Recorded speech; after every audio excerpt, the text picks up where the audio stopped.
Hamdan kariman liman tafarrada bil 'azamah wal kibriya. Segala puji bagi Allah Jalla Jalaluh, pujian yang penuh kemuliaan bagi Dia yang maha agung dan maha besar. Hamdan mutawasilan liman biyadihi maqadiru kulli syai'. Pujian yang senantiasa bersambung bagi yang di tangannya takdir segala sesuatu. Hamdan lahu min kulli qalbin mu'minin wa min kulli nafsin mukhbitatin. Pujian baginya dari hati setiap orang yang beriman, dari jiwa yang senantiasa tunduk kepada Allah. Hamdan lahu 'alal iman, hamdan lahu 'alal Islam. Pujian bagi Allah atas nikmat iman. Pujian bagi Allah atas nikmat Islam. Wa hamdan lahu 'alal Quran. Dan pujian bagi Allah atas Quran yang Allah berikan kepada kita. Sebuah kitab petunjuk yang menunjukkan kepada jalan yang lurus. Hamdan lahu ala kulli ni'mah. Segala puji bagi Allah atas segala nikmat. Wa hamdan lahu fis sarra wad dharra.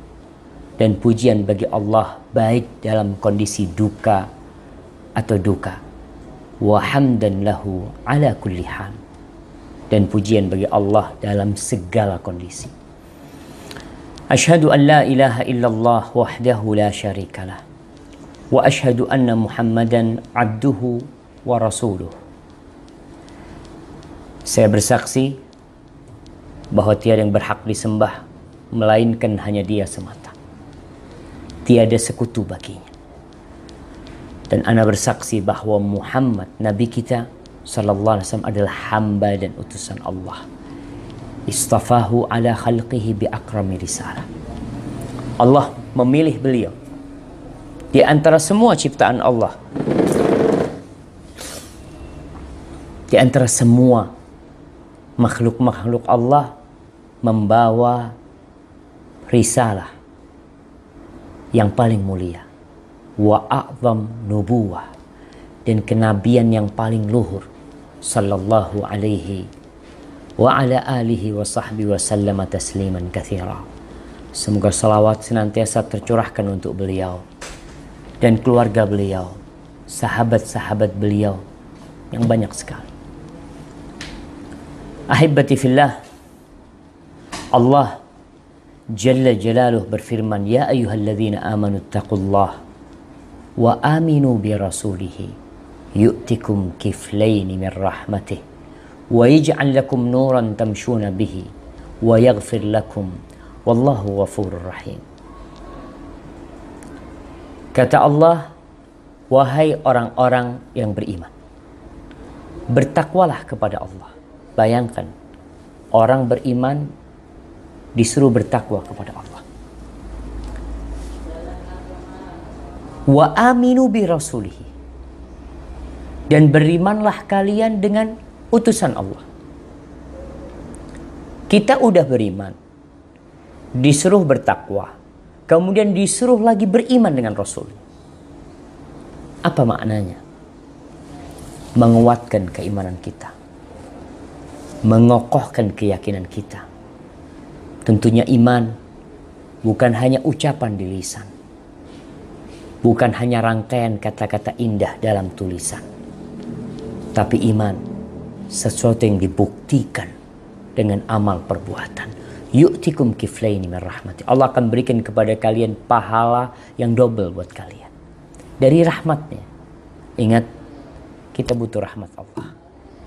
Sejatinya amalan kita tidak bisa memasukkan kita ke surga, melainkan bila Allah memberikan rahmatnya kepada kita. Allah akan beri double rahmatnya buat kita. Wa yaj'al lakum nuran tamshuna bihi.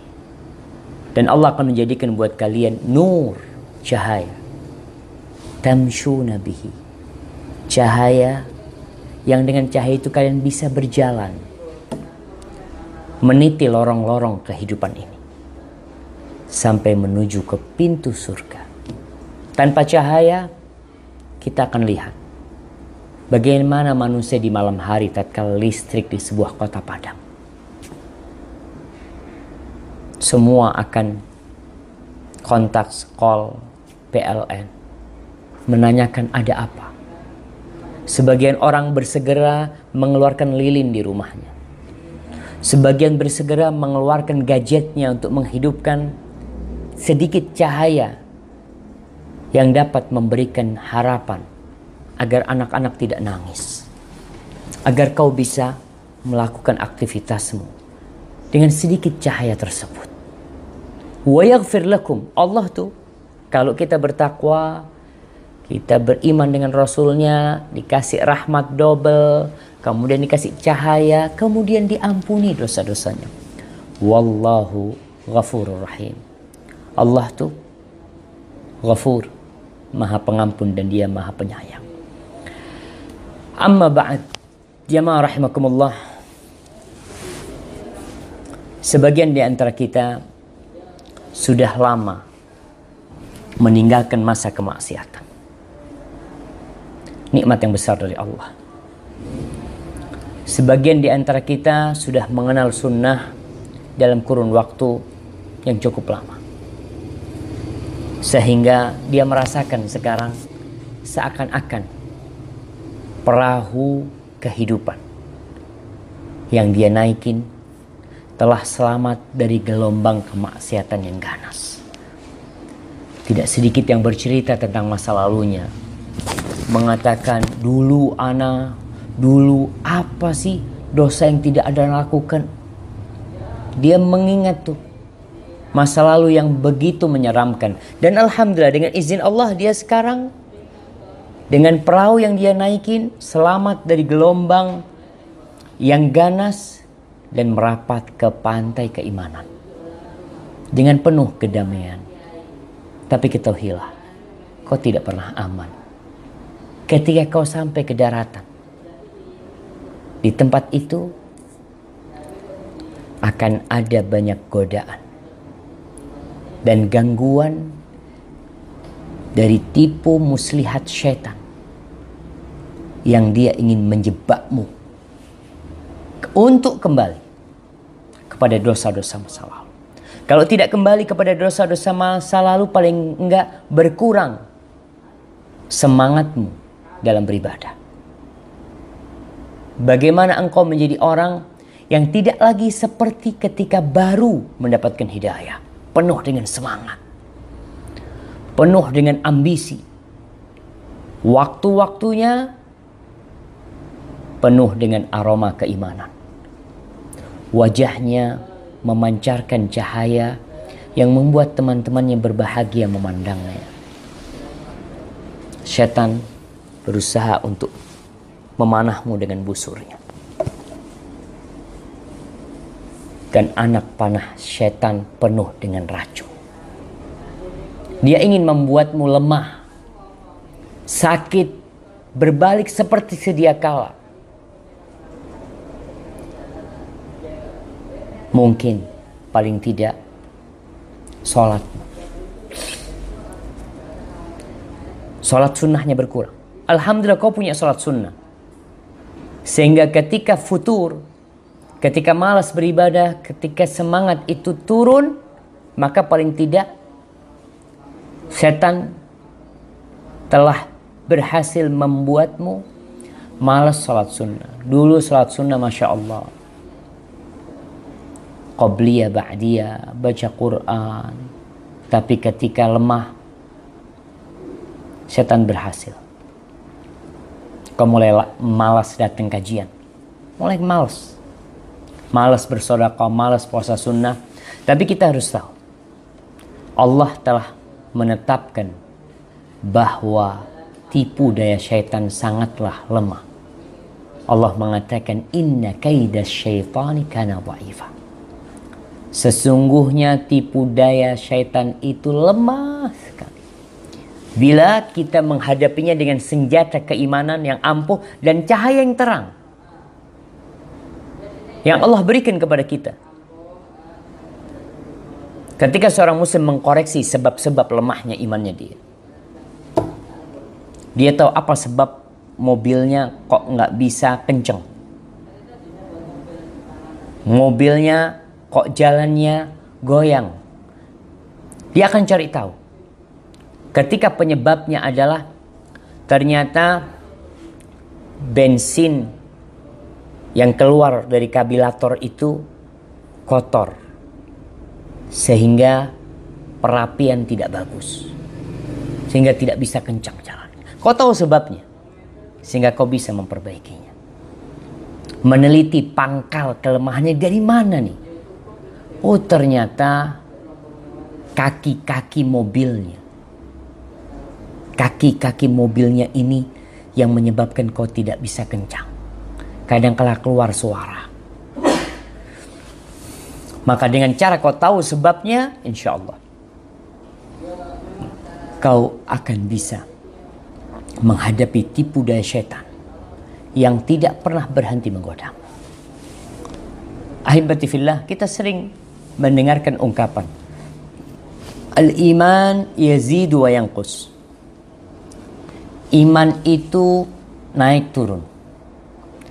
Iman itu bertambah dan berkurang. Tapi jangan kau jadikan ucapan ini sebagai dalih untuk malas-malasan beribadah. Iya. Ada orang yang menjadikannya sebagai dalih untuk malas beribadah. Ya aku lagi imannya turun. Enggak. Ucapan itu mendorong kita untuk menambah. Rasulullah SAW mengatakan inna likulli amalin syarah wa likulli syaratin futur. Sesungguhnya setiap amalan itu memiliki semangat. Dan semangat itu memiliki masa melemahnya semangat. Faman kanat fatratuhu ila sunnah. Barang siapa yang semangat keimanannya ketika turun itu menuju kepada sunnah, tetap berada di koridor syariat, maka dia selamat. Tapi kalau dia tidak ke sana, maka dia akan binasa. Al-Imam Ibnul Qayyim menyebutkan bahwasanya takhallulul fatarat lisalikin amrun la budda minhu. Perjalanan orang-orang menuju Allah terkadang itu diselai semangat yang melemah. Itu sesuatu yang wajar dan pasti terjadi. Faman kanat fatratuhu ila muqarabatin wa tasdid. Barang siapa yang ketika lemah semangatnya, dia tetap berusaha untuk mendekati, tidak menjauh. Berusaha untuk menempati, udahlah, ana lagi malas beribadah tapi paling enggak yang wajib-wajib umpamanya. Walam tukhrijhu min fardin. Tidak mengeluarkan dia dari yang fardu.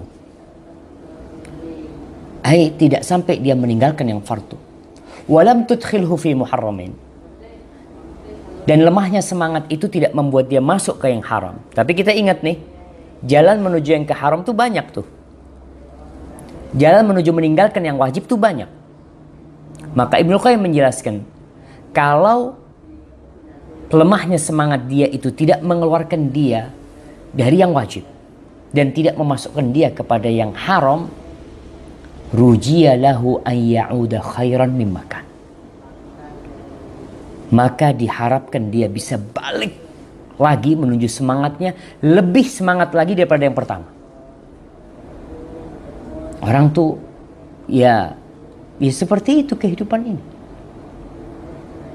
Catatannya atau koridor yang telah disebutkan Ibnu Qayyim, jangan sampai lemahnya semangatmu itu sampai membuatmu melakukan yang haram, memasukkanmu ke dalam yang haram.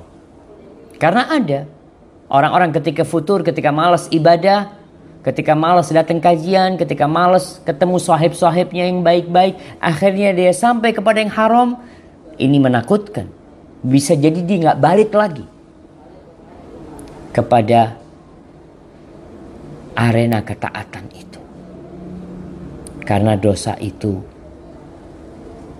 memberikan bekas hitam, noda-noda hitam di dalam hati. Maka kau lihat, apakah ketika kau futur kau sampai melakukan yang haram? Maka sangat bahaya sekali. Kemudian Ibnu Qayyim mengatakan,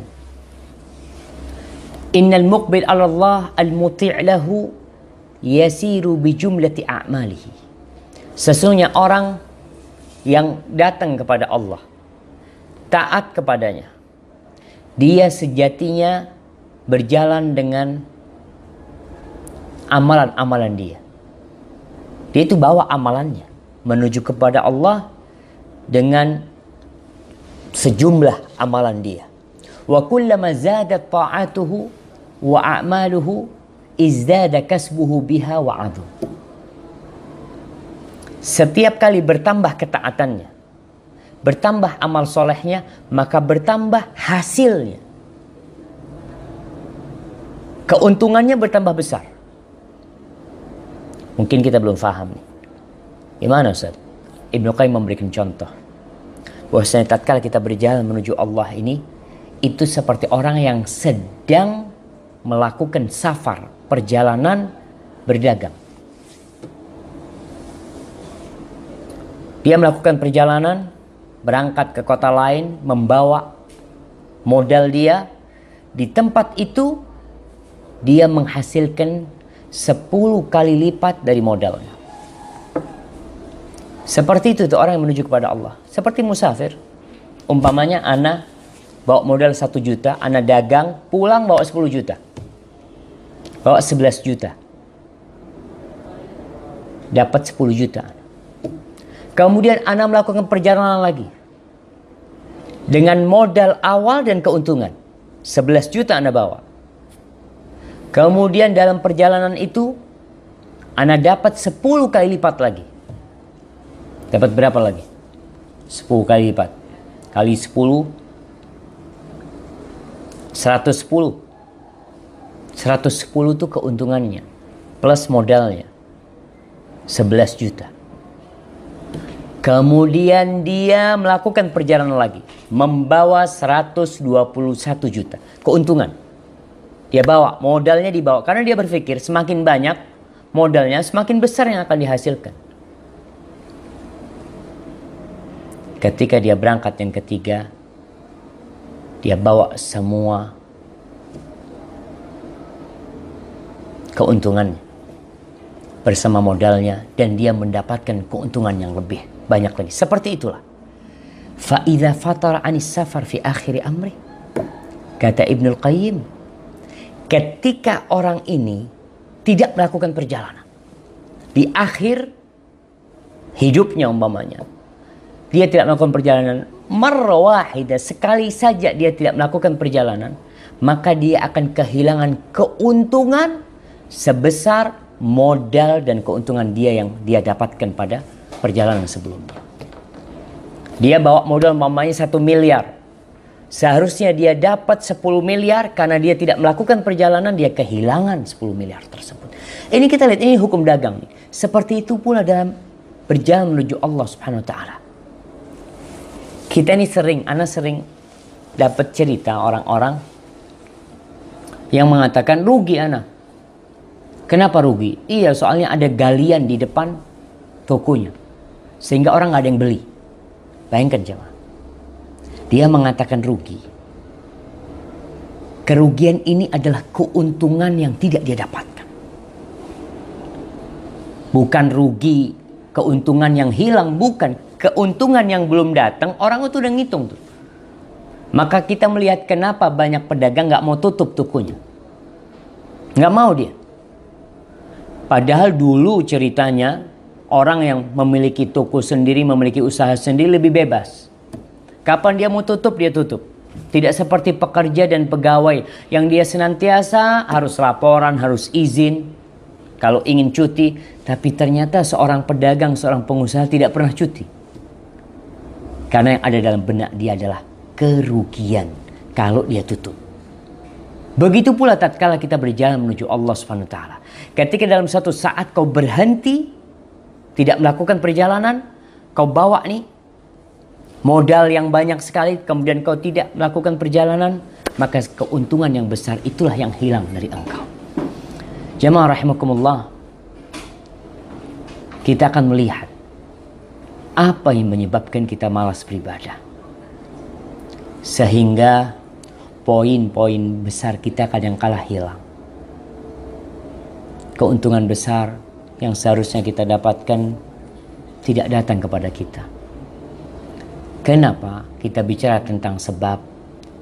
Karena ketika kita tahu penyebabnya, yang menyebabkan iman kita lemah, yang menyebabkan malas beribadah, yang menyebabkan engkau dekat-dekat ke dosa, yang menyebabkan hatimu jadi keras, insya Allah kau sudah tahu solusinya. Makanya ketika orang berangkat ke dokter, dia perlu tanya sama dokter, apa sebab penyakitku ini? Orang sakit panas, kadang-kala hanya dikasih paracetamol. Udah, minum paracetamol, memang panasnya turun. Tapi setelah 3 hari panas itu tidak hilang. Ternyata penyebab panas itu yang tidak diketahui. Maka dokter berkata, coba kau cek darah.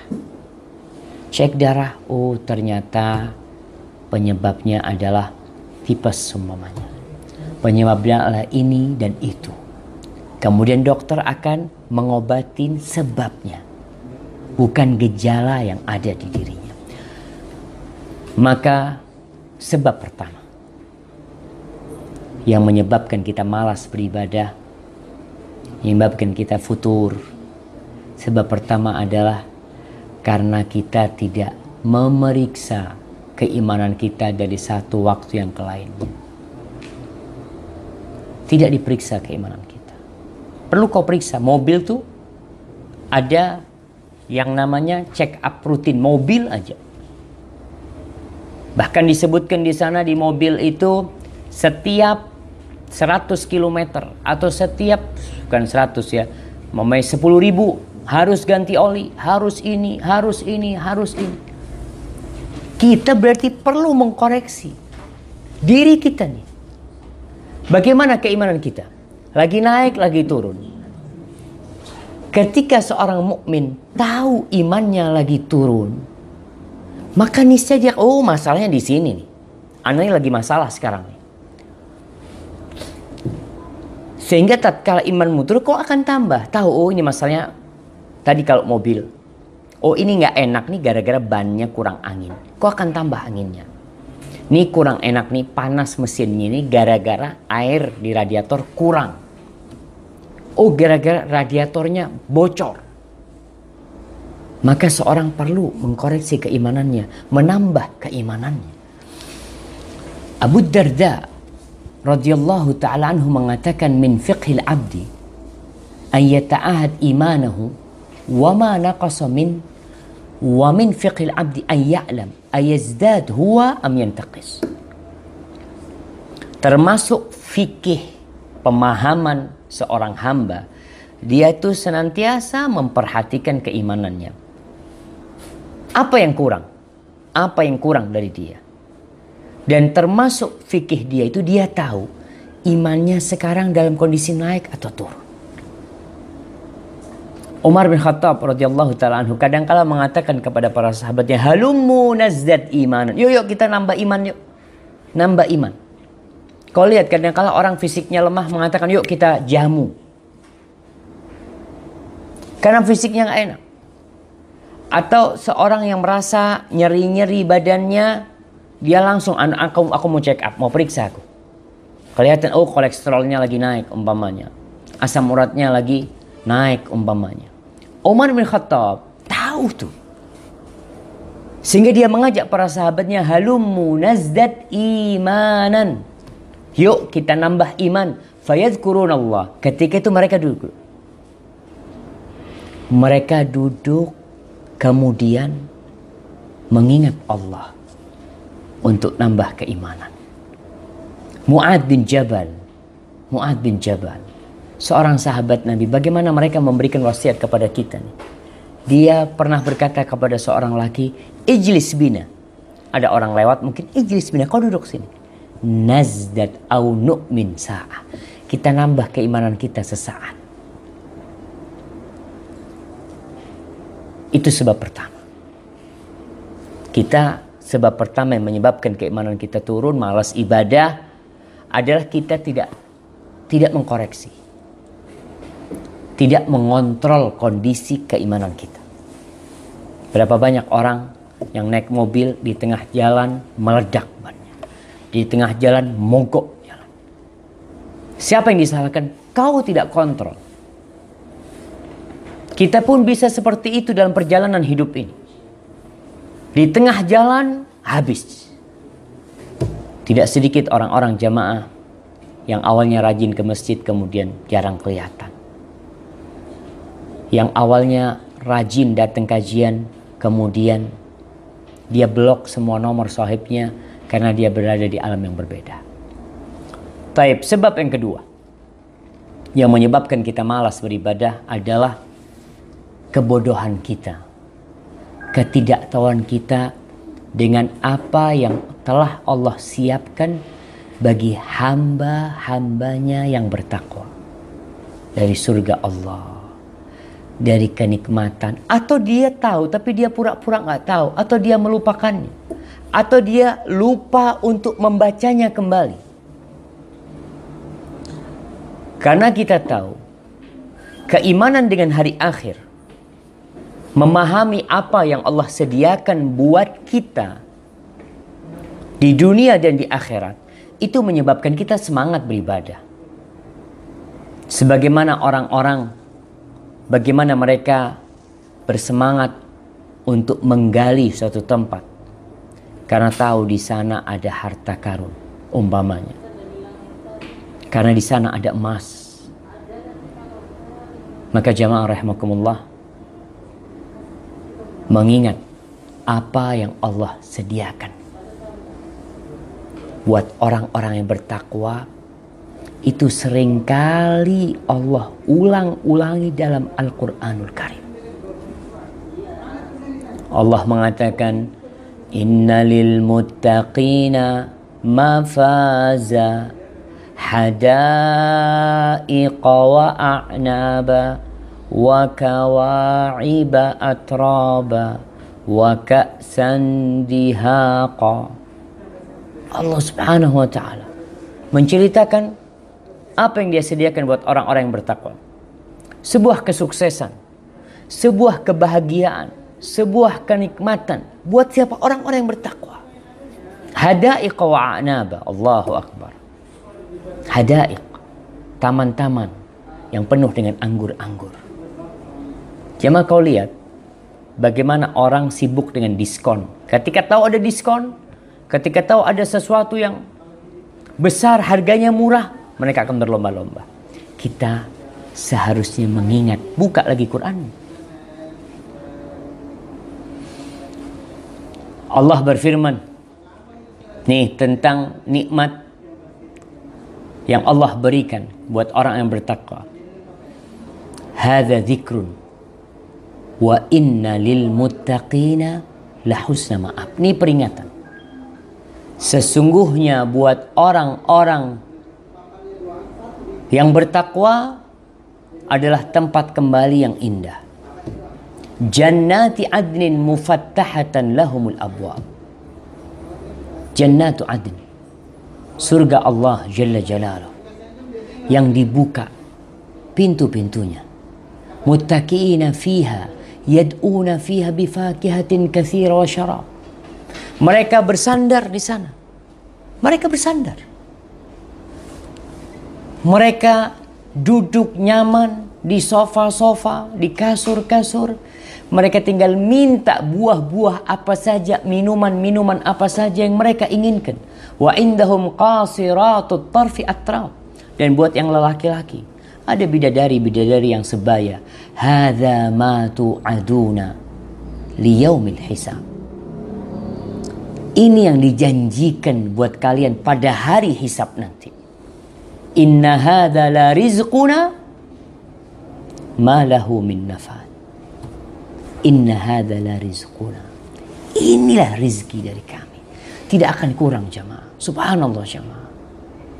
Kau lihat sebagian orang itu pindah dari satu perusahaan ke perusahaan lain. Ada tawaran yang lebih enak. Ada gaji yang lebih besar. Ada kedudukan yang lebih nyaman. Dia pindah. Dia termotivasi untuk melakukan hal itu. Kenapa? Karena dia tahu tuh. Nggak malas dia melakukan hal itu. Bahkan ketika dia berpindah dari satu jenjang ke jenjang selanjutnya, dia semakin semangat. Tapi ketika orang lupa atau tidak tahu, orang nih ketika tahu mamanya dengan pahala sholat duha, kita tuh kadang-kala lama tuh, lagi males, nggak sholat duha lagi, kemudian kau baca tentang fadilah sholat duha, kau baca lagi, apa sih keutamaan sholat duha?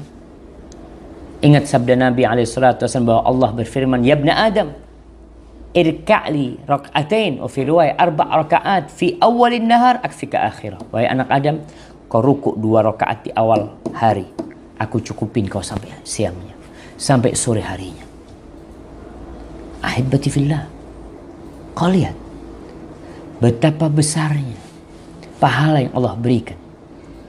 Subhanallah. Barang siapa yang mengatakan subhanallah di pagi hari 100 kali, apa yang akan dia dapat? Coba kau baca lagi. Kau malas membaca hal itu karena kau lupa dengan fadilahnya. Dengan berjalannya waktu dulu pernah tahu, kemudian lupa lagi.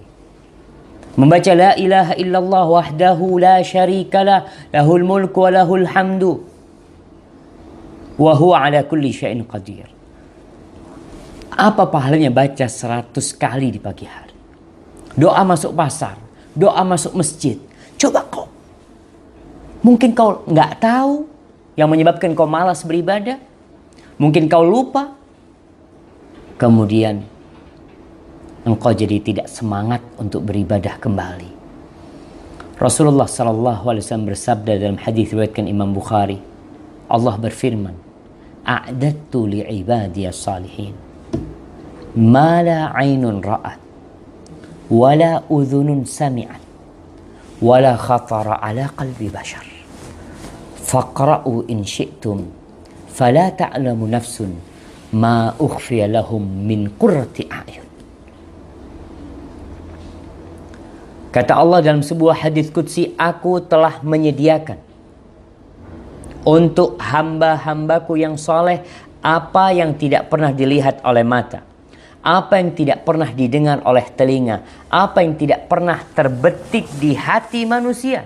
Kalian baca tuh firman Allah di surat As-Sajdah, fala ta'lamu nafsun ma ukhfiya lahum min qurrati a'yun. Jiwa tuh nggak tahu apa nikmat yang Allah telah sediakan bagi dia. Segala sesuatu yang membuat hatinya tentram, sejuk. Jamaah, kau lihat ketika orang dapat berita ada tempat istirahat, ada villa, ada tempat hiburan, ada tempat rekreasi yang indah sekali. Informasi yang kau dapat itu kira-kira menggerakkan sesuatu di hatimu apa tidak? Ana yakin akan menggerakkan. Bagaimana tidak menggerakkan? Kau lihat orang-orang ketika liburan, tempat-tempat rekreasi itu full dan penuh dengan manusia. Mereka cari apa? Mereka mencari sedikit kenikmatan. Ditanya, Bapak berapa kali ke tempat ini? Wallah baru sekali. Ana dengar kata tempatnya bagus. Kau lihat nih, beberapa pantai yang menjadi pusat kerumunan para wisatawan. Kenapa mereka datang ke sana? Mereka keluarkan duit. Mereka sisihkan waktu mereka.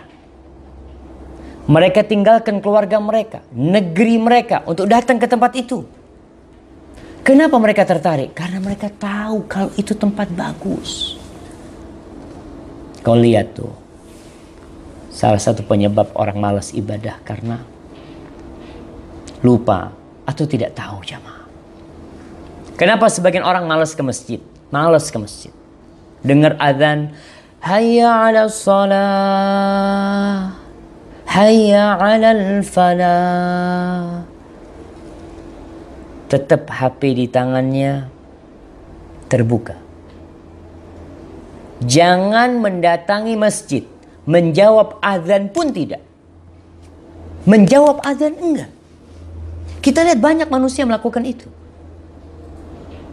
Kalau mereka nggak tahu, ya wajarlah orang bodoh melakukan tindakan bodoh. Tapi yang tidak wajar, kau yang berilmu. Kau yang faham pahala menjawab azan. Kau faham pahala berdoa setelah azan. Kau faham ada doa mustajab antara azan dan qomat. Lalu kau malas. Mungkin ada penyakit lain.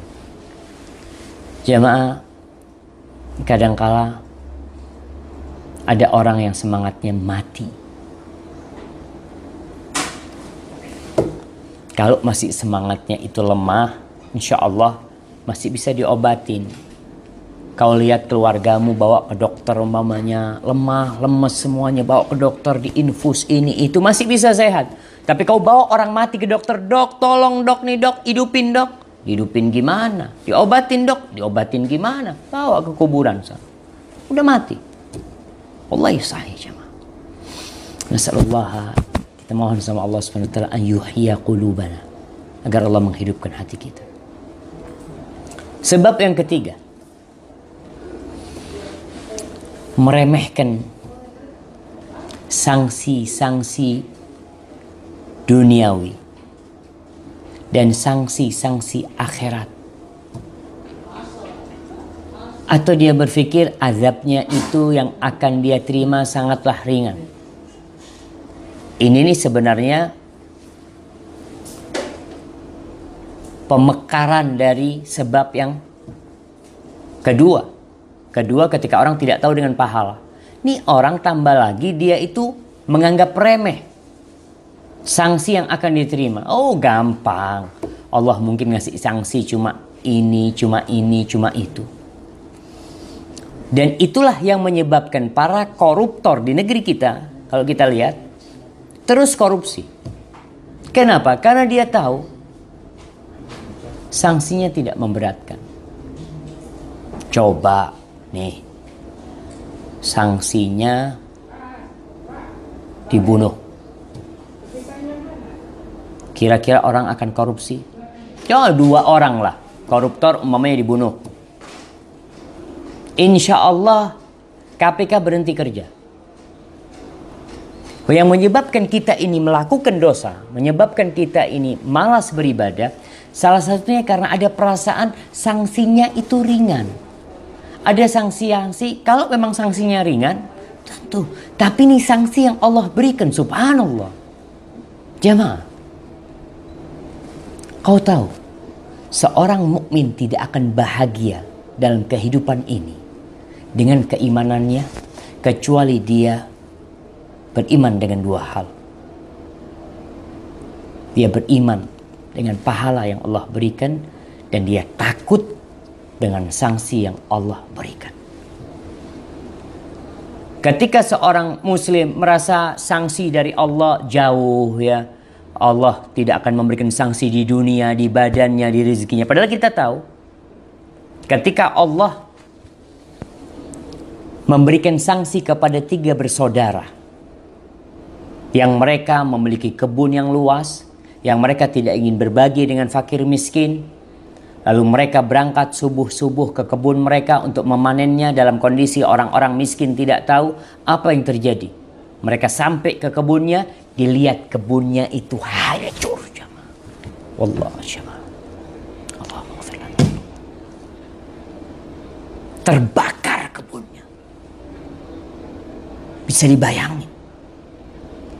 Ketika orang tahu bahwa kebunnya akan terbakar, lalu dia dikasih tawaran, kau sedekah dengan 1/3 kebunmu, atau kebunmu terbakar. Apa kata orang ini? Separuhnya aku kasihkan, daripada semuanya terbakar. Ketika orang tahu, tapi 3 orang ini meremehkan sanksi dari Allah. Sehingga mereka datang, mereka melihat kebunnya hancur, baru sadar. Apa kata Allah ketika menceritakan tiga anak ini ketika melihat kebunnya? Falamma ra'auha qalu inna ladallun bal nahnu mahrum. Qala awsatuhum alam aqul lakum laula tusabbihun.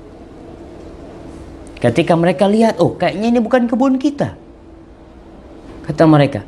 Lalu mereka sadar, lah ini kebun kita. Kita dapat sanksi nih. Kita dihalangin dari hasil kebun ini. Kalau dari hasil kebunnya aja jamaah, mungkin ringan. Orang mungkin akan berpikir, iya nanti sudah ini azab dari Allah, ya buat kita, umpamanya panen gagal. Oke, tapi pohonnya masih ada. Umpamanya panen mangga gagal, kena hujan, akhirnya mangganya pada jatuh semuanya. Tapi ketika kebun mangga itu terbakar, kau pikir gimana? Berapa tahun kau harus tanam lagi sehingga berbuah?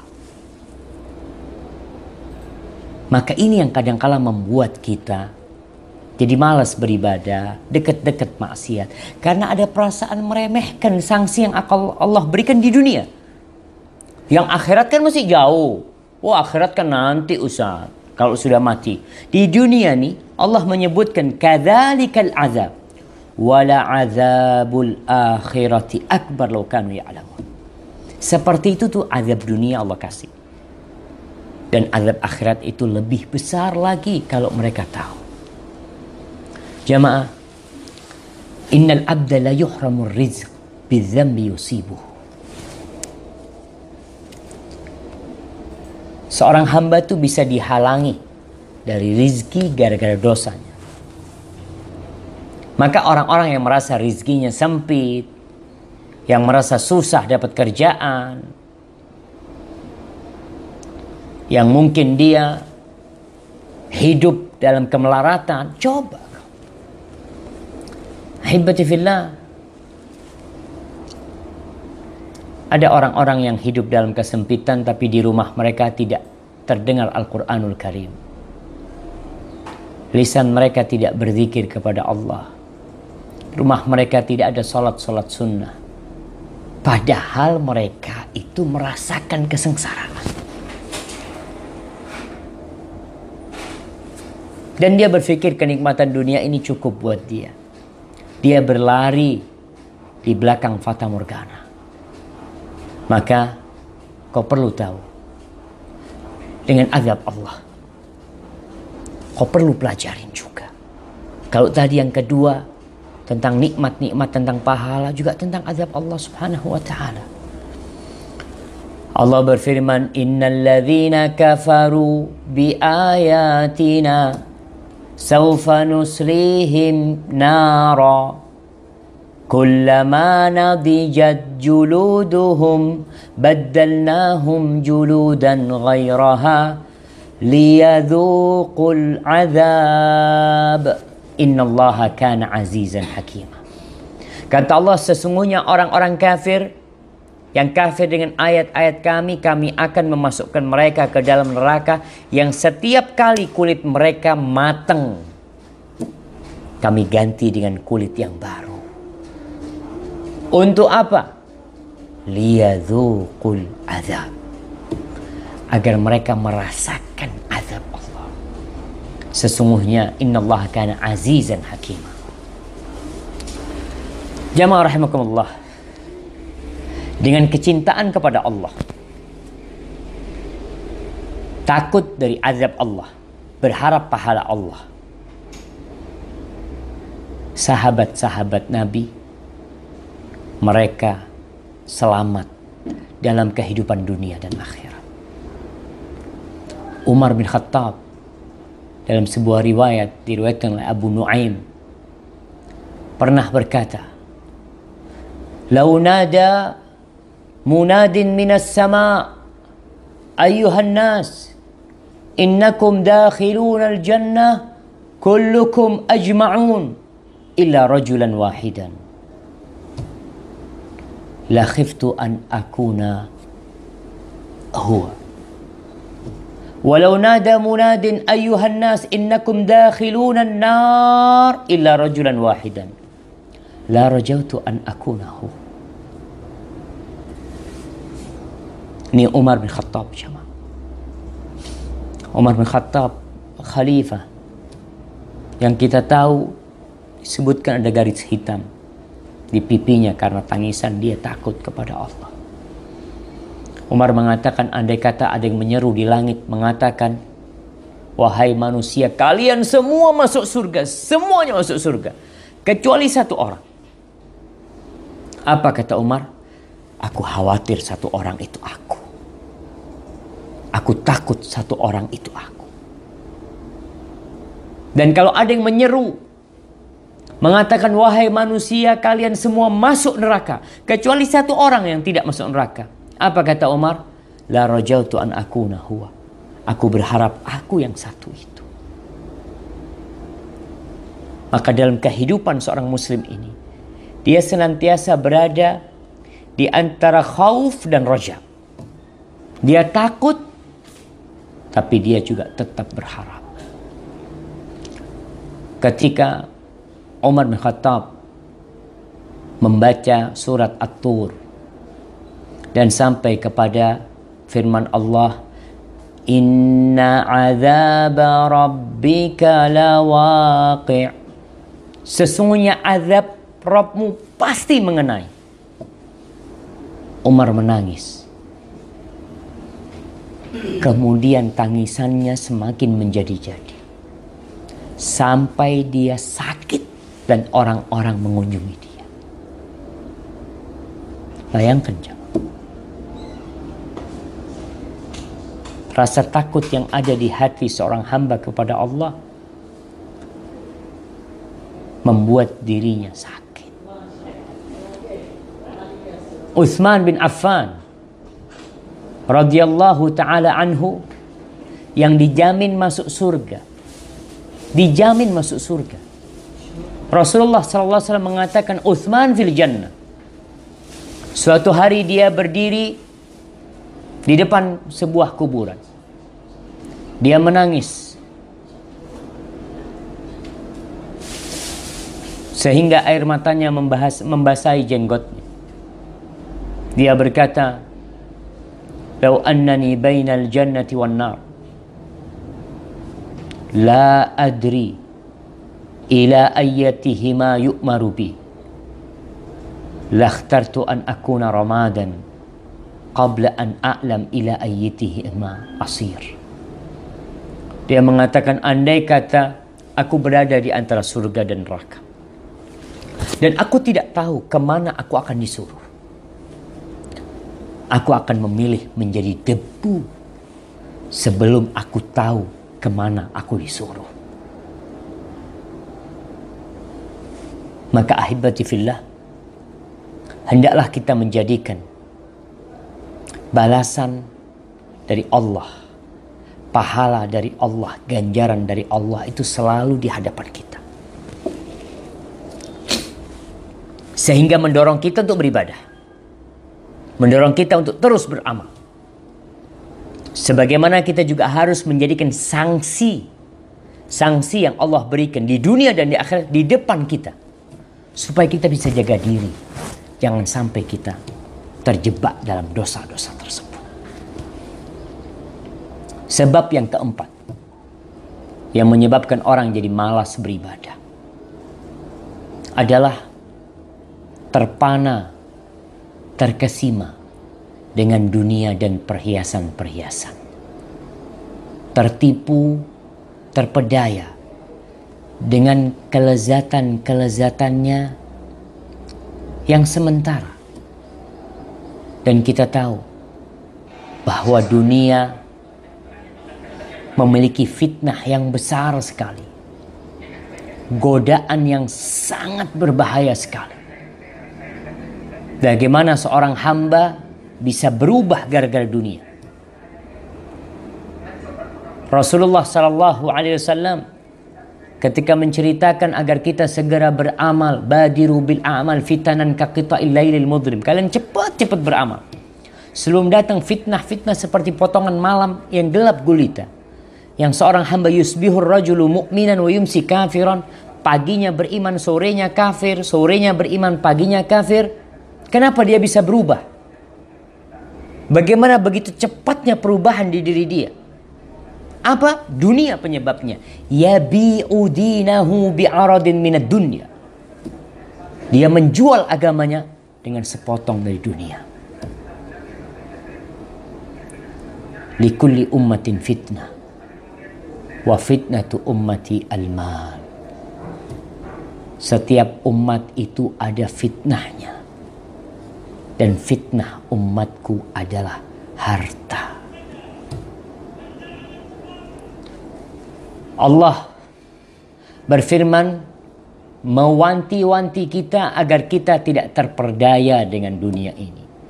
Allah mengatakan, ya ayuhan nas ittaqu rabbakum wakhshaw yawman la yajzi walidun an waladihi wala mauludun huwa jazin an walidihi syai'a. Wahai umat manusia, bertakwalah kalian kepada Rabb kalian dan takutlah kepada satu hari yang ayah tidak bisa memberikan balasan kepada anaknya. Sebaliknya, orang yang lahir tidak bisa ngasih kepada orang yang melahirkannya sesuatu apapun. Inna wa'dallahi haq. Sesungguhnya janji Allah itu hak. Nih, camkan di diri kita. Janji Allah itu pasti. Fala taghurrannakumul hayatud dunya wala yaghurrannakum billahil gharur. Kalian jangan tertipu dengan kehidupan dunia. Betul, jemaah, kita ini sering tertipu. Kau punya duit berapa? 1 miliar. Kau ingin 2 miliar. Kau ingin 3 miliar. Kau buka cabang sana, kau buka cabang sini, usahamu ya terus.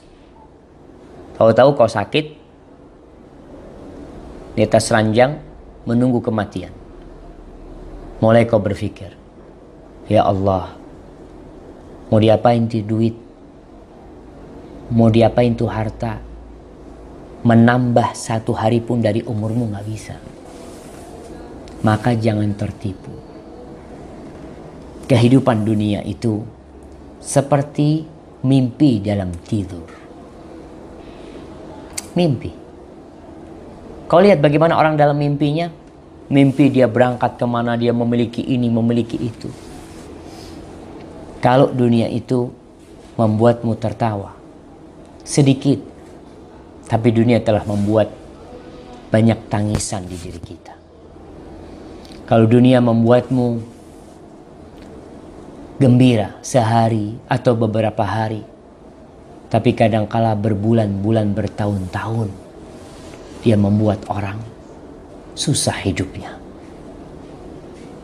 Hasan al-Basri pernah berkata, walladzi nafsi biyadihi, demi yang jiwaku berada di tangannya, laqad adraktu aqwaman kanatid dunya ahwan alaihim minat turab alladzina yamshuna alaihi. Aku telah berjumpa dengan orang-orang yang dunia buat mereka, di mata mereka itu lebih hina daripada tanah yang diinjak sama kaki mereka.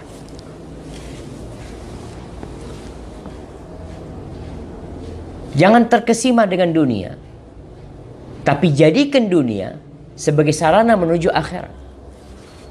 Karena dunia adalah kebun akhirat. Kebun akhirat artinya buah yang akan kau petik tuh nanti di akhirat. Di sini tanamnya. Al-yawm amal, hari ini kau beramal terus di dunia ini. Dan Allah mengatakan, wabtaghi fima ataka Allah ad-dar al-akhirah wa la tansa nasibaka minad dunya. Carilah dengan apa yang Allah berikan kepadamu dari urusan dunia ini, cari akhirat. Tapi kau jangan lupa, kau hidup di dunia butuh ongkos, butuh biaya kehidupan dunia. Kau butuh rumah, kau butuh mobil, kau butuh makan, sandang, pangan, papan. Tapi ingat, cari akhirat dengan apa yang Allah berikan kepadamu.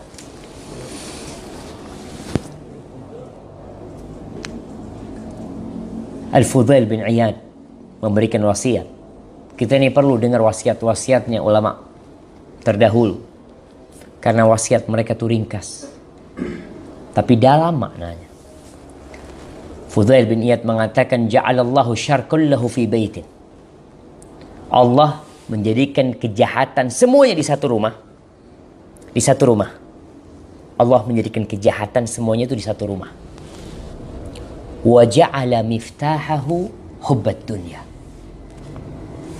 Dan Allah jadikan kunci rumah yang penuh dengan keburukan ini satu. Cinta dunia. Wa ja'ala al-khaira kullahu fi baitin. Dan Allah jadikan kebaikan semuanya di satu rumah. Wa ja'ala miftahahu az-zuhd fid dunya. Dan dijadikan kuncinya adalah zuhud di dunia. Apa artinya zuhud? Zuhud bukan berarti miskin. Lah. Zuhud itu bukan berarti kau pakai pakaian compang-camping. Tidak. Zuhud bukan berarti engkau tidak naik mobil, kau tidak pakai baju bagus, kau tidak makan enak. Bukan. Zuhud itu adalah meninggalkan sesuatu yang tidak bermanfaat buat akhiratmu. Ingat, meninggalkan segala sesuatu yang tidak bermanfaat buat akhiratmu. Itu zuhud. Jadi kalau kau meninggalkan segala sesuatu, umpamanya buka usaha ini bermanfaat nggak buat akhirat? Bermanfaat, Ustaz. Anda kalau buka usaha lagi, Anda bisa mempekerjakan banyak orang, buka lapangan pekerjaan, hasilnya Anda bisa sumbangkan ke sana, Anda bisa berangkat umroh, jangan ditinggalkan. Yang namanya zuhud adalah meninggalkan sesuatu yang tidak bermanfaat buat akhirat. Itu kunci segala kebaikan. Kemudian Al-Mustawrid bin Shaddad. Al-Mustawrid bin Shaddad, seorang sahabat Nabi. Dia mengatakan, inni lafir rakab ma'a Rasulillah sallallahu alaihi wasallam. Ini hadis riwayatkan Imam Ahmad dan Ibnu Majah. Aku pernah di satu rombongan bersama Rasul sallallahu alaihi wasallam. Id ata ala sakhlatin manbudah. Rasul SAW melewatin kambing perempuan yang dibuang oleh pemiliknya. Atarona hadhi hanat ala ahliha. Kau lihat bagaimana binatang ini hina kemudian dibuang, dilempar oleh pemiliknya. Ya Rasulullah, min hawaniha alqauha. Ya Rasulullah, karena memang sudah nggak ada harganya, dibuang lah sama mereka. Qalu fawalladhi nafsi biyadi. Demi yang jiwaku berada di tangannya. La dunya ahwan 'ala Allah min hadhi 'ala ahliha. Dunia itu lebih hina di sisi Allah daripada ini. Di hadapan pemiliknya. Suatu saat Rasul sallallahu alaihi wasallam pernah ke pasar, melewatin pasar, beliau melihat anak kambing kecil yang bangkai kambing yang cacat. Lalu beliau sedang berusaha untuk membakar semangat para sahabatnya beribadah supaya tidak terpedaya dengan dunia. Beliau ambil kupingnya kambing yang cacat ini. Di pasar, kalau kita tahu orang di pasar apa kerjanya, tentunya ketika Nabi ada di situ sallallahu alaihi wasallam, orang-orang di pasar mungkin mengerumuni Nabi alaihi wasallam. Apalagi beliau sedang memegang kupingnya bangkai anak kambing. Beliau mengatakan, ayyukum yuridu hadha bidirhamin. Siapa di antara kalian yang mau beli ini 1 dirham? Para sahabat bingung. Orang-orang di pasar pada bingung. Ya Rasulullah, mayit, bangkai, ada apa kita beli? Lalu Nabi mengatakan, ayyukum yuridu hada bila syai. Siapa yang mau ini gratis, balash. Tidak bayar. Bingung para sahabat lagi. Ya Rasulullah, ini nih kalau hidup, kalau binatang ini hidup, dia tuh cacat. Orang gak ada yang mau. Apalagi udah jadi bangkai. Lalu Nabi ingin memotivasi para sahabatnya dengan mengatakan, la dunya ahwan 'ala Allah min hadza 'alaikum. Dunia tuh, dunia semuanya. Kalau Anda gambarkan Indonesia semuanya. Jakarta dengan pulau-pulau reklamasinya, dengan pulau-pulau yang indah, dengan gedung-gedung yang tinggi. Itu tuh bersama bangkai kambing. itu lebih hina daripada bangkai kambing itu jemaah. Tapi kita pagi keluar rumah, sore pulang, malam mikirin hari esok, kepingin ini kepingin itu di dunia. Nasallallahu yaghfir lana dzunubana. Semoga Allah mengampuni dosa-dosa kita. Maka ingat, teruslah memandang kehidupan dunia ini kalau dunia memang tidak ada nilainya. Hanya bayangan yang kita akan tinggalkan. Hanya mimpi yang kita akan segera terjaga. Kita terjaga berada di alam yang berbeda. Sebab yang kelima, panjangnya angan-angan. Berangan-angan panjang kali. Itu buat malas kita beribadah. Membuat kita menunda-nunda amalan. Berapa banyak orang yang sudah mampu haji nggak berangkat haji? Kenapa? Karena dia punya angan-angan yang panjang. Nanti, dan nanti. Dan ini pembunuh semangat. Penguras energi. Pendamping orang-orang malas. Musuhnya orang-orang yang bertakwa. Cukup menjadi celaan terhadap angan-angan yang panjang itu jamaah. Yang menunda-nunda kita beramal. Allah mengatakan zarhum. Zarhum ya'kulu wa yatamatta'u wa yulhihimul amal fasawfa ya'lamun. Biarin mereka tuh makan, bersenang-senang, minum, dan mereka terpedaya dengan angan-angan, mereka bakal tahu. Wallahi bakal tahu. Kenapa? Kau akan tahu bahwasanya suatu hari angan-anganmu akan putus. Selesai. Rasulullah sallallahu alaihi wasallam menggambarkan buat kita bagaimana ketergantungan manusia dengan dunia dan bagaimana dengan angan-angan yang panjang di dunia. Dalam hadis yang diriwayatkan Imam Bukhari, Rasulullah sallallahu alaihi wasallam mengatakan la yazalu qalbul kabiri syaban fi itsnain. Ada dua hal yang tetap muda di hatinya orang yang sudah sepuh. Orangnya udah sepuh. Udah putih jenggotnya. Udah lemah punggungnya. Tapi di dalam hatinya, di dalam jantungnya tuh ada otot-otot mungkin yang masih muda, masih kuat, masih terus bekerja. Apa? Fi hubbid dunya wa tulil amal. Cinta dunia, ambisi. Kau lihat tuh orang sudah sepuh, ambisinya nggak pernah muda. Bahkan yang muda kalah ambisinya sama yang tua. Wa tul amal. Dan angan-angan yang panjang. Ali bin Abi Thalib radhiyallahu taala anhu, dia mengatakan irtahalatid dunya mudbirah wartahalatil akhirah muqbilah. Dunia pergi ke belakang dan akhirat datang nih dari depan. Walikulli wahidin minhuma banun. Setiap negeri ini punya penghuni, punya anak. Fakunu min abna'il akhirah. Jadilah engkau anak-anaknya akhirat. Wala takunu min abna'id dunya. Jangan menjadi anaknya dunia. Kenapa? Ya kau mau jadi anak sesuatu yang fana. Yang hanya 70 tahun, 80 tahun, 100 tahun. Kau mau berumur 200 tahun. Ada orang yang kepingin umurnya 250 tahun. Mungkin. Mereka ingin 1000 tahun umurnya. Tapi setelah itu mati. Kata Ali, fa innal yaum amalun wala hisab. Sekarang nih beramal terus nih. Nggak ada hisab nih.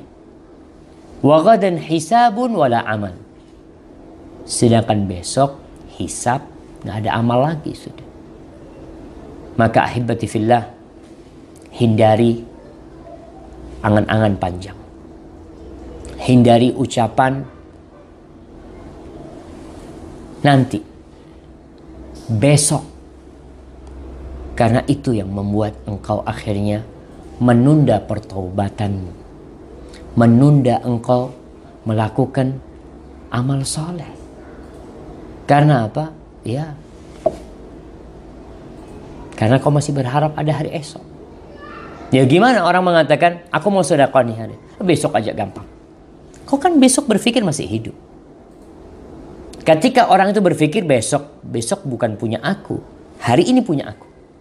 Esok, wallahu a'lam. Apalagi bulan depan. Kita tuh jangan besok, 1 jam ke depan. Kita nggak tahu. Kenapa kau harus berangan-angan panjang? Sedangkan kau tahu ada sesuatu yang bisa memutuskanmu kapan saja dia mau. Maka bagi yang ingin haji, yang ingin umrah, yang ingin sholat ke masjid, yang ingin berubah jadi lebih baik, maka segera. Yang menyebabkan kau malas tadi, angan-angan. Yang keenam, yang menyebabkan orang menjadi malas beribadah adalah karena dia sendiri berlebih-lebihan dalam beribadah. Membebani dirinya dengan ibadah yang dia tidak mampu. Kenapa? Kalau dia terus-terusan mengamalkan hal dalam kondisinya berat buat dia, maka satu saat kau berhenti ibadah nanti. Kau berhenti, kau tinggalkan tuh ibadah. Rasulullah SAW memerintahkan kepada para sahabatnya untuk beramal semampu mereka. Dan Allah pun mengatakan, fattaqullaha mastata'tum. Jangan berlebih-lebihan dalam beragama. Inna dina yusrun. Agama itu mudah. Mudah agama ini. Wala yushaddad dina ahadun illa ghalabah. Tidak ada satupun orang yang berusaha memberat-beratkan dirinya dalam beragama kecuali dia akan dikalahkan dengan agama itu sendiri. Dia jadi malas beribadah. Penyebabnya kau. Fasaddidu wa qaribu wa abshiru. Maka berusaha untuk menepati sasaran, kalau enggak mendekatinya, dan berusaha untuk senantiasa berharap, bergembira dengan janji Allah. Rasulullah SAW pernah masuk Masjid Nabawi. Bayangkan, Masjid Rasul SAW. Masjid Nabawi itu banyak tiangnya. Kita tahu tuh, kalau yang masuk ke bagian masjid lama, masjid kuno, itu akan banyak tiang. Dulu tiangnya terbuat dari pokok pohon kurma. Masuk masjid, fa'idha hablun mamdudun baina sariyatain. Tahu-tahu ada tali yang dikencangkan, ditarik kencang di antara 2 tiang. 2 tiang, di sini ada tali. Kau bayangkan nih talinya. Nabi heran. Biasanya nggak ada tuh tali. Maka beliau mengatakan, ma hadzal habl? Tali apa nih? Ada apa nih kok ada tali di sini? Apa kata para sahabat? Hadza hablu li Zainab. Ini tali miliknya Zainab, istri Nabi SAW. Jadi tali itu dipasang malam hari. Punyanya Zainab. Karena kalau siang hari orang pada sholat. Pas sholat berjamaah. Fa'idha fatarat ta'allaqat. Zainab tuh sholat malam. Kalau dia capek, dia pegangan sama tali itu. Faqala an-Nabi sallallahu alaihi wasallam. Lalu Nabi alaihi salatu wasallam berkata, enggak boleh. Enggak boleh nih. Hullu. Buka talinya. Liyusalli ahadukum nasyatahu fa idza fatara falyaqut. Hendaklah seorang sholat dalam kondisi dia semangat sholat. Dalam kondisi badannya fit sholat. Wa fa idza fatar falyaqut. Kalau dia capek, lelah, duduk. Subhanallah. Seperti itu kita dalam beribadah. Kalau kau berlebih-lebihan, satu saat kau akan nggak bisa jemaah. Kita tuh olahraga, angkat beban. Ketika kau angkat beban langsung yang besar, nggak lama kau akan lihat, nggak lama kau akan berhenti dan kau akan tinggalkan. Kemudian Nabi SAW mengancam orang-orang yang berlebih-lebihan dalam beragama. Beliau mengatakan halakal mutanaqti'un. Binasa tuh orang-orang yang berlebih-lebihan dalam beragama. Maka kita jangan menjadi orang-orang yang binasa karena berlebih-lebihan dalam beragama. Maka berusahalah untuk pertengahan dalam beragama. Tidak meremehkan dan tidak berlebih-lebihan. Dengarkan nih. Kisahnya Abdullah bin Amr ibn al-As. Abdullah bin Amr bin As. Ingat sahabat Nabi yang terkenal, ada yang dikenal dengan Al-Abadilah Al-Arba'ah. 4 Abdullah. Salah satunya Abdullah bin Amr bin As. Termasuk yang banyak meriwayatkan hadis Nabi SAW. Abdullah bin Amr bin As meriwayatkan, Qala li Rasulullah sallallahu alaihi wasallam. Rasulullah sallallahu alaihi wasallam berkata kepada aku. Jamaah, kau dengarkan ucapan Abdullah seakan-akan kau mendengarnya dari Rasul SAW. Karena Abdullah mendengarnya dari Rasul SAW. Alam ukhbar annaka tasumun nahar wa taqumul lail. Aku ini dapat informasi. Katanya kau itu puasa terus dan malam sholat terus juga. Puasanya nyambung terus. Malam sholat terus. Katanya Abdullah, bala ya Rasulullah. Iya Rasulullah, aku melakukan itu. Qala fala taf'al. Jangan kau lakukan itu. Bayangkan. Ini orang semangat ibadah, malam bangun gak tidur. Pagi puasa terus.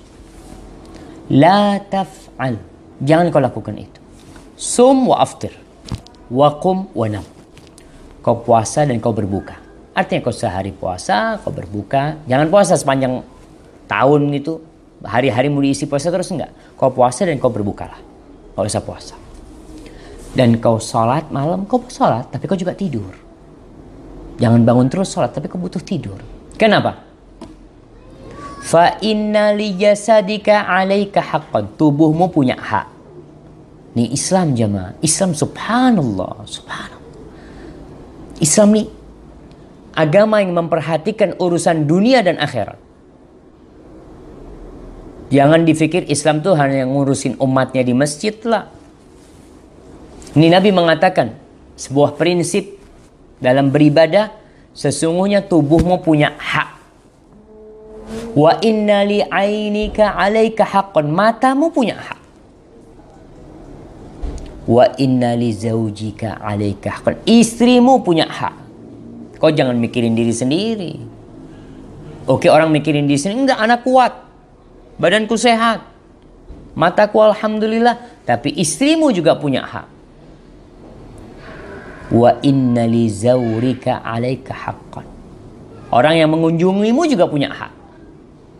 Jangan kau fokus ibadah aja, pengunjungnya nggak diurusin, punya hak dia.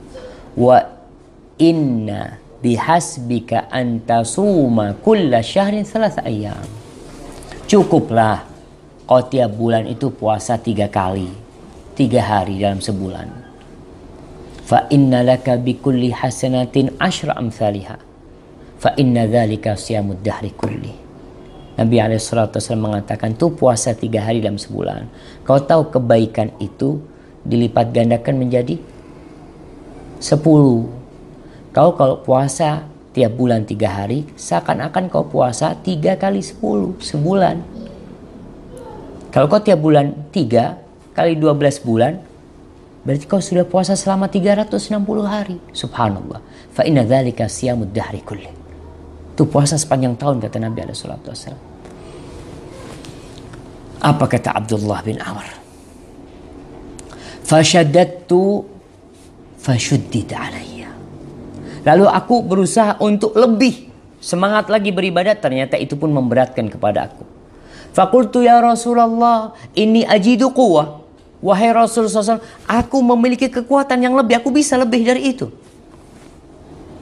Qala fasum siyama nabilah Daud alaihissalam. Kalau kau maksa, tuh, kau puasalah puasanya Nabi Daud. Wala tazid alaih. Enggak boleh lebih dari puasanya Nabi Daud. Sehari puasa, sehari berbuka. Qala nisfud dahr. Puasanya Nabi Daud, puasa setengah tahun. Karena sehari puasa, sehari berbuka. Jadi 360 hari kira-kira dia puasa selama 180 hari. Kira-kira seperti itu. Fakana Abdullah yakul ba'dama kabir. Kau lihat tuh. Abdullah bin Amr bin As menyesal. Setelah dia tua, setelah dia sepuh, dia mengatakan, ya laitani qabiltu rukhsatan Nabi SAW. Andai kata aku menerima dispensasi yang diberikan oleh Nabi SAW. Maka jamaah, hadis ini ada anjuran kita terus beramal sampai mati. Tapi karena kau memberatkan dirimu, kau nggak bisa. Kau akan berhenti nanti puasamu. Karena kemampuan manusia semakin berkurang. Itu sebab yang keenam. Masih banyak sebab lainnya. Anda sebutkan sebab yang ketujuh. Sebab yang ketujuh adalah melakukan perbuatan bid'ah dalam agama. Perbuatan-perbuatan yang tidak sesuai dengan sunnah. Perbuatan-perbuatan yang tidak dianjurkan sama Nabi SAW. Kita tahu bagaimana orang-orang Nasrani membuat bid'ah dalam agama mereka. Apa bid'ah mereka? Mereka tidak menikah. Mereka tidak menikah, mereka fokus ibadah. Enggak. Jangan sudah. Beribadalah dengan yang sesuai dengan syariat Nabi SAW. Kenapa? Karena syariat Nabi sudah sempurna. Ketika engkau mengamalkannya, syariat Rasul SAW, dalam semua hal. Dalam urusan zikirnya, dalam urusan sholatnya, maka insya Allah engkau akan bisa istiqamah mengamalkan agama ini. Rasulullah SAW, beliau sudah mewanti-wanti. Pernah kejadian, ada sahabat yang mau bikin tata cara ibadah baru di masa Nabi SAW. Itu tentang kisah 3 orang.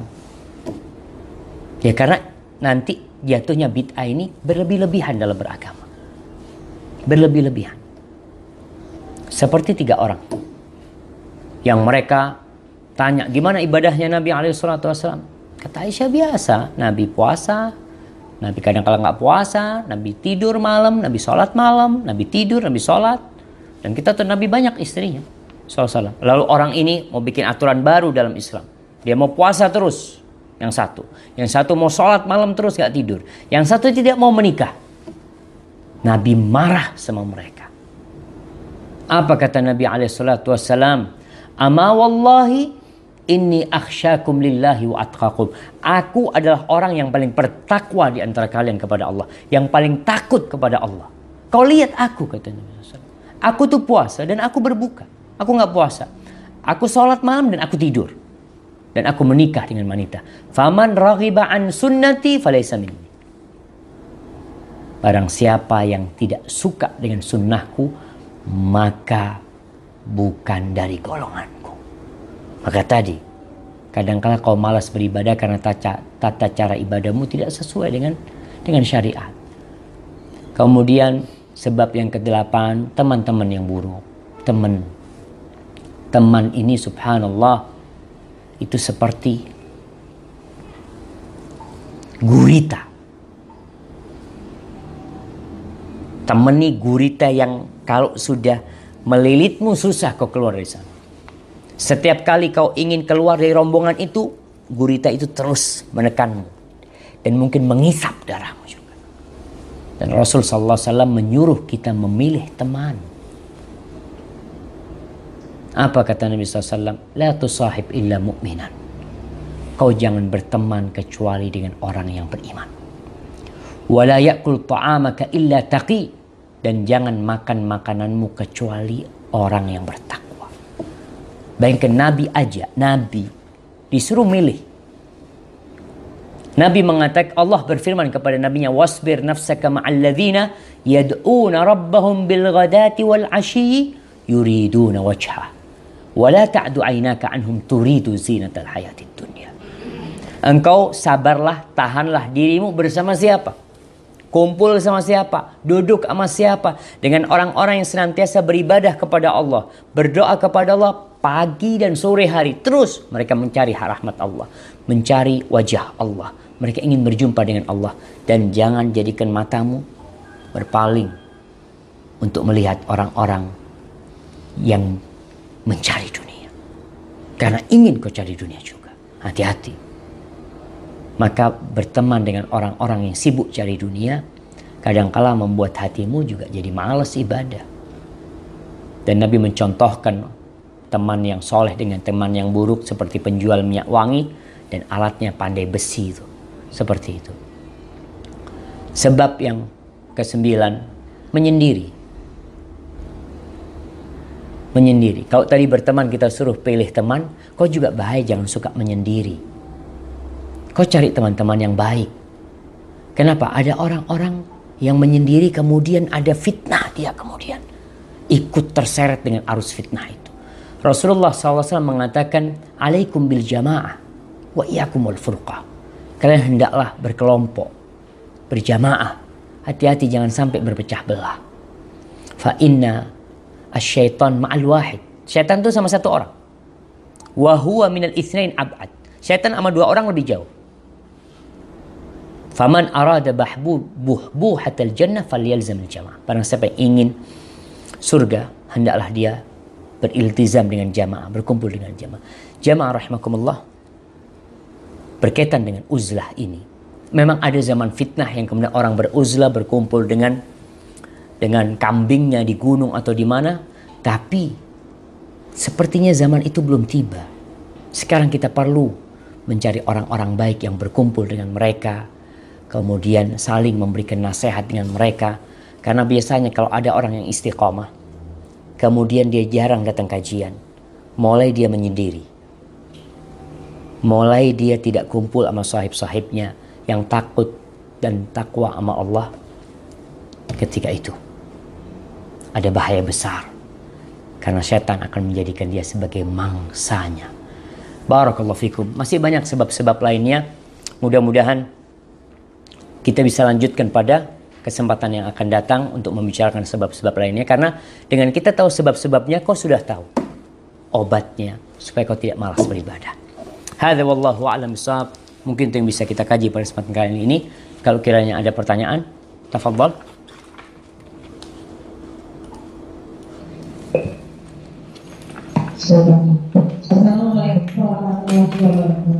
Waalaikumsalam warahmatullahi wabarakatuh. Ustaz, apakah bercadar itu termasuk berlebihan dalam beragama? Apakah bercadar itu termasuk berlebihan dalam beragama? Barakallahu fiik. Subhanallah ya. Ini ada pertanyaan menarik nih. Apakah bercadar itu berlebih-lebihan dalam beragama? Berlebih-lebihan dalam agama itu artinya lebih. Tidak sesuai dengan ketentuan. Kalau bercadar, sesuai nggak dengan ketentuan? Sesuai dengan ketentuan. Cuma sekarang kan yang kita lihat ada dua pendapat ulama. Satu mengatakan wajib, satu mengatakan sunnah. Sebuah kemuliaan. Syekh Albani melihat yang mengatakan wajib termasuk berlebih-lebihan. Itu pendapat Syekh Albani rahimahullahu ta'ala. Karena yang mewajibkan ini berusaha untuk memojokkan orang yang mengatakan tidak wajib. Maka Syekh Albani memiliki buku Jilbabul Mar'atil Muslimah Ada lagi Ar-Raddul Mufhim. Bagaimana beliau mengkanter orang-orang yang mewajibkan. Beliau lebih menguatkan pendapat yang menyunahkannya. Seperti itu.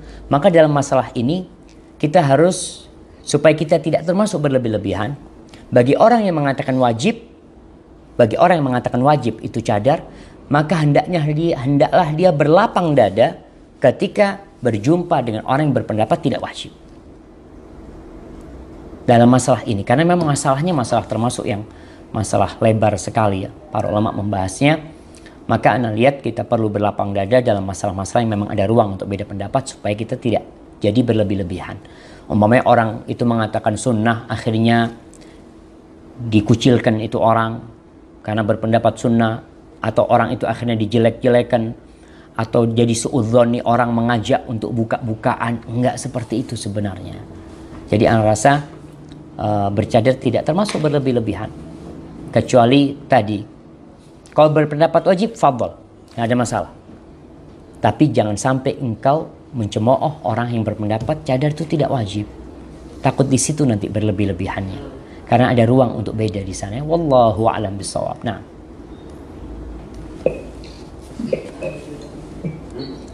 Assalamualaikum warahmatullahi wabarakatuh. Waalaikumsalam warahmatullahi wabarakatuh. Bagaimana mengamalkan sebab-sebab mempraktekkan sebab-sebab yang pertama, yaitu memeriksa iman. Caranya bagaimana? Nah, barakallahu fiik. Ya, bagaimana memeriksa keimanan? Kalau orang demam, periksanya kan pakai apa namanya? Termometer.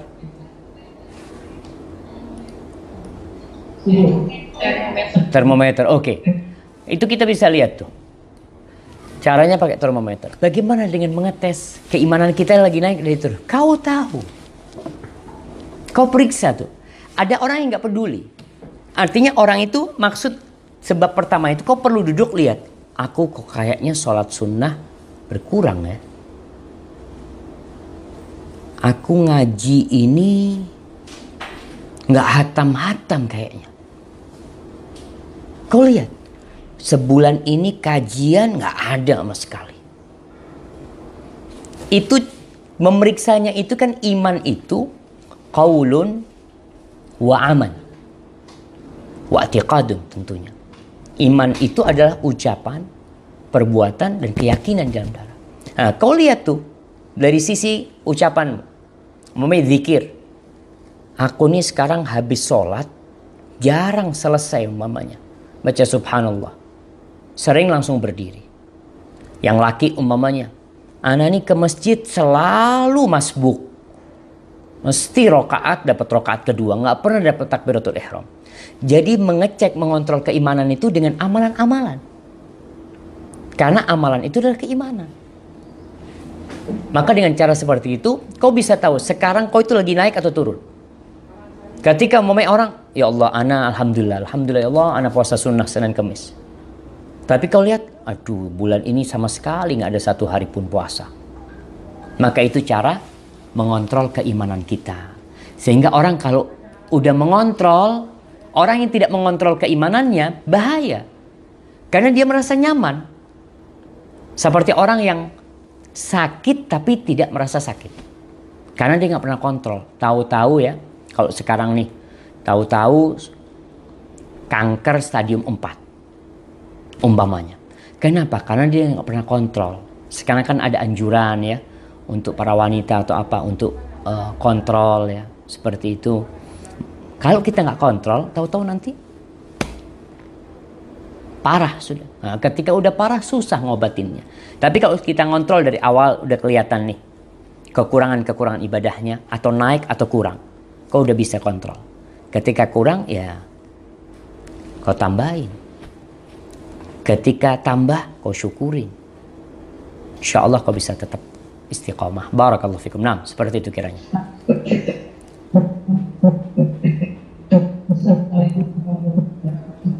Waalaikumsalam warahmatullahi. Seseorang sudah pernah umroh 2 kali.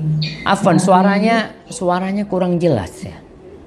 Seseorang sudah pernah umroh 2 kali. saat ini punya tabungan 15 juta, ingin berhaji tapi terhalang dengan antrian yang lama dan harus mengumpulkan uang yang banyak untuk haji.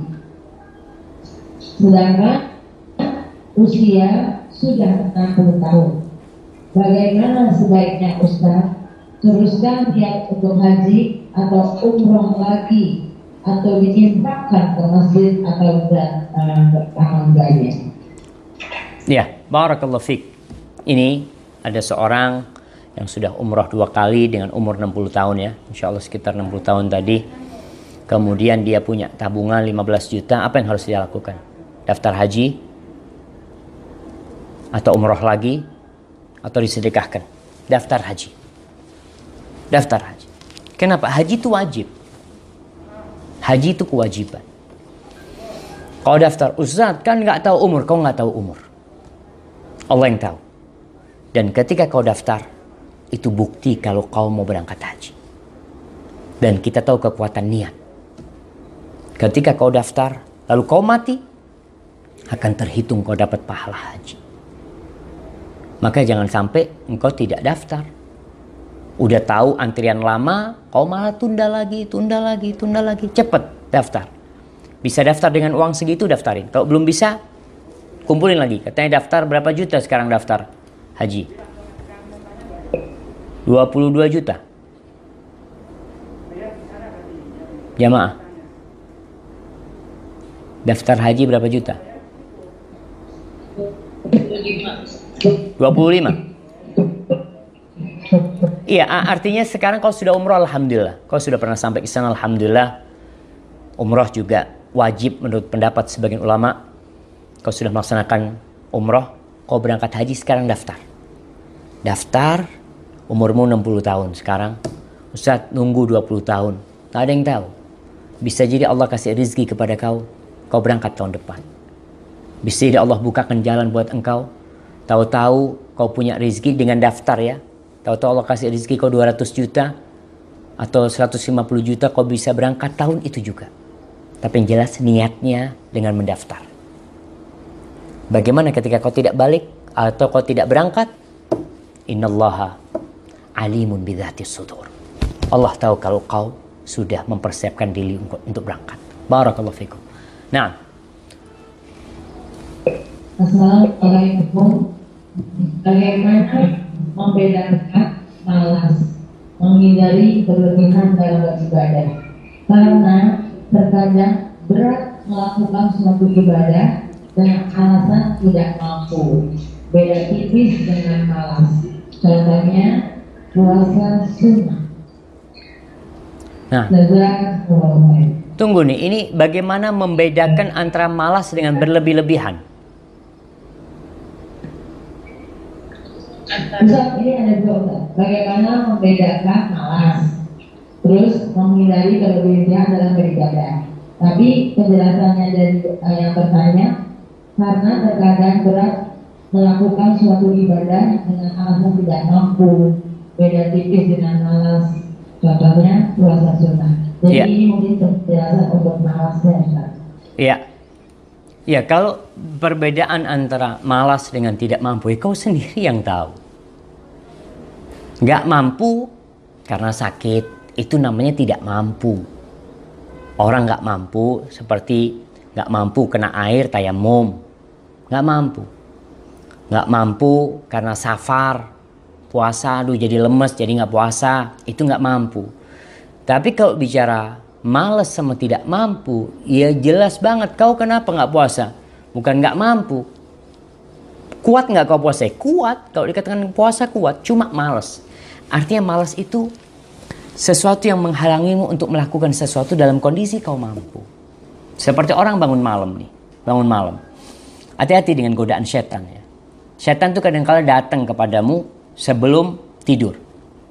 Kau mau sholat witir. Katanya, oh jangan sholat witir kau. Jangan sholat witir. Kau kan nanti bangun malam insya Allah. Lebih utama sholat witir itu di akhir malam. Akhirnya kau tergoda dengan ucapan setan, padahal kau nggak pernah bangun malam. Akhirnya kau nggak sholat witir. Kau nggak pernah sholat witir akhirnya. Tapi setan biasanya godain kau. Kalau kau biasa bangun malam, maka setan akan godain kau, kau sholat witir lah sebelum tidur. Sholat witir. Bisa jadi kau nggak bangun nanti. Lebih baik kau sholat witir di sana. Jadi setan ini punya tipu muslihat yang banyak sekali. Berkaitan dengan puasa, contoh dari tadi orang yang malas ya. Orang malas dan orang yang tidak mampu. Masalah tidak mampu kan udah ketahuan. Ada rukhsah buat orang yang tidak mampu. Kalau orang tidak mampu, sakit, mah umpamanya. Dia nggak mampu saat anak udah coba, pedih perutnya. Kau tidak mampu.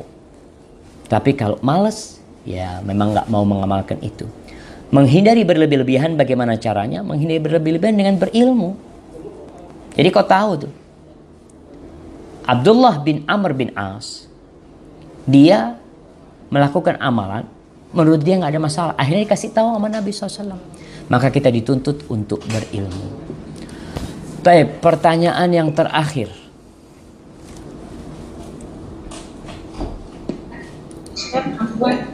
Waktunya sudah habis pertanyaan. Alhamdulillah.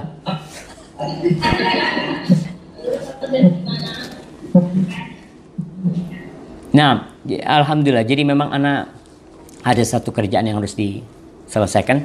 Insya Allah kita lanjutkan pada pertemuan yang akan datang. Kita lanjutkan sebab-sebab yang lainnya. Sekali lagi, dengan kita mengetahui sebab itu, secara otomatis kita tahu bagaimana kita bersikap. Sehingga kita bisa terus menjaga amal ibadah kita. Bagaimana ketika kita malas, kita tahu oh sebab anak malas ini nih. Ketika kita tahu sebabnya itu, kau hindarin sebab itu. Hadza wallahu a'lam bishawab. Semoga Allah memberikan kekuatan kepada kita agar kita bisa terus menuju ke surga Allah dengan bimbingan Allah semata. Subhanakallahumma bihamdika asyhadu an la ilaha illa anta astaghfiruka wa atubu ilaik. Wassalamualaikum warahmatullahi wabarakatuh.